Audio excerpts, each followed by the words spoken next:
Hey folks, welcome to the Prepared Homestead. This is Travis. Thank you all for stopping by to watch. Another busy day for me. A lot of amazing things going on. I know some of you just don't care about it because it's not in your area, so it doesn't affect you, and who cares? We want to hear all the doom and gloom stuff. There's plenty of that going on, my goodness. But just been crazy busy in a good way. I talked about it. I'm not going to go into it, so don't worry. Don't worry, you're already rolling your eyes, some of you. But I did go in detail over on my locals channel and Patreon today. So if you want to go watch it over there, you can. If you want to get the really amazing details, and it's not just the physical stuff of, you know, what we're doing with our emergency response team and working in the local community, but also the spiritual doorways that's been opened. It's just blows my mind in the last few days of, you know, because our group is a faith-based organization. We're very strong about that, and so many people in the community are coming out and reaching out to us in that manner also. And so that's just amazing to see, and we've been able to witness to several people already in the community. So that's really cool. Anyways, man, just stuff. This stuff going on. Did you see today, and I've been busy, but as I was getting ready to leave earlier, I checked some, just see what was going on. I've been so busy, you know. Is the world blown up? If we nuked Iran, or if they nuked us, that kind of stuff. But if you saw a few weeks ago, John Kerry, you know who he is. He was the climate czar for Biden, and he resigned his job post there, and Biden announced today, or the White House announced today, the person that's going to take his place as the climate advisor to the White House and the climate czar, John Podesta. Yeah, John Podesta. Some of you know exactly who that guy is. The rest of you need to go look up exactly who we're talking about. If you don't know who John Podesta is, you should probably know, because it's some pretty dark, evil stuff going on there. But yeah, he's the new climate czar. More warnings today. I know I made the video this morning, and some of you, I mean, you know, who knows what's going on. I think a lot of people, they focus on whatever's the trending news, but I know a lot of you are different. But we talked about the cyber attack stuff, and there's more talk about that today. There was a hearing in Congress, and a lot of the intelligence directors were there, and they were really warning Congress about how bad this is, and how on the verge we are of having major cyber attacks in this country, and that how it would disrupt so many things, and it would instill fear and panic in the people, and they expect people to panic. And is this a psyop? Is it really going to happen? Who knows? But I would strongly advise you to get yourselves ready in that way. I mean, you can do whatever you want when it comes to securing online data, but the reality is you and I probably don't have the capability. Most of us. I mean, there's a few of you, you know, kind of tech nerds, and don't be offended by that. You know, it's true, that might be capable of really withstanding that kind of stuff. But for the most part, most of us aren't. And so I really think that our best protection, our best defense of that is to be able to exist without the internet. Exist, you know, if all that stuff collapses because of some cyber attack, that we are able to go about our business and it not affect us. And that's part of that self-sufficient lifestyle and that sort of thing. The whole Warfront, and when I say Warfront, it's everywhere. It's not one particular place, is just looking worse and worse.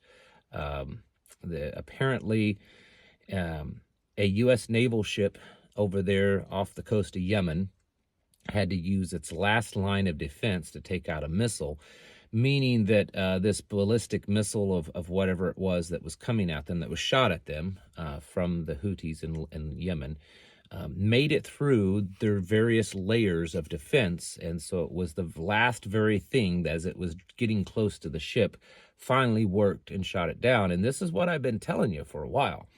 While we may have much more advanced technology, we may have more equipment, more technology, when this is just math, folks, when stuff is thrown at you, and I'm no military expert, I'm certainly no naval expert, but I would guess if you had someone to talk to that was, they would tell you that nothing's 100% effective in defense, and that at some point, some of this stuff is going to make it through.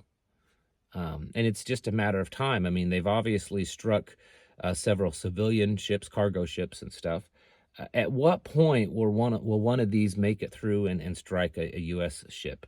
And how much damage would it be? I mean, it's depending on what strikes it.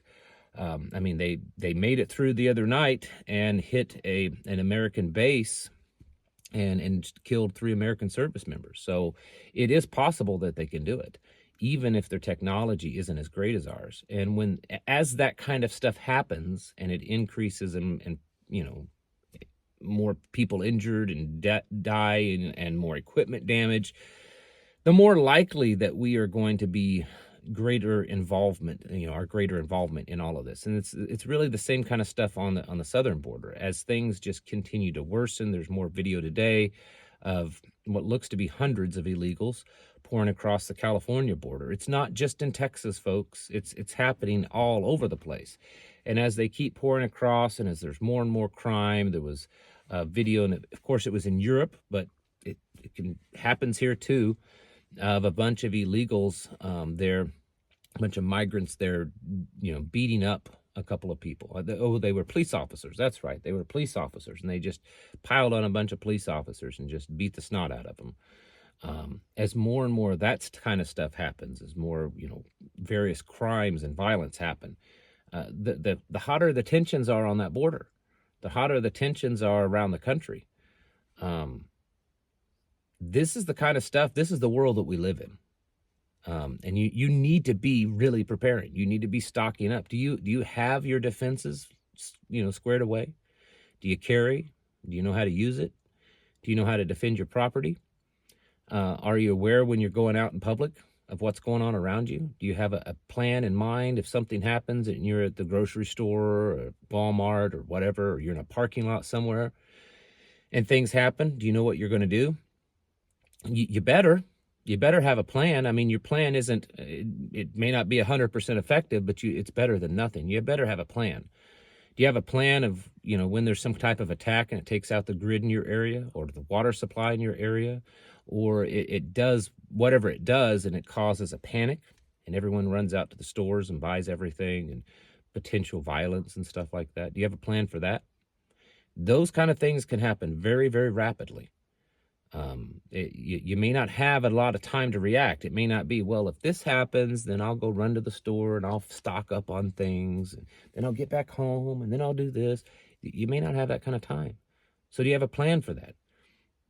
Do you have a plan with if the cyber attack takes out the communications? Do you have backup comms?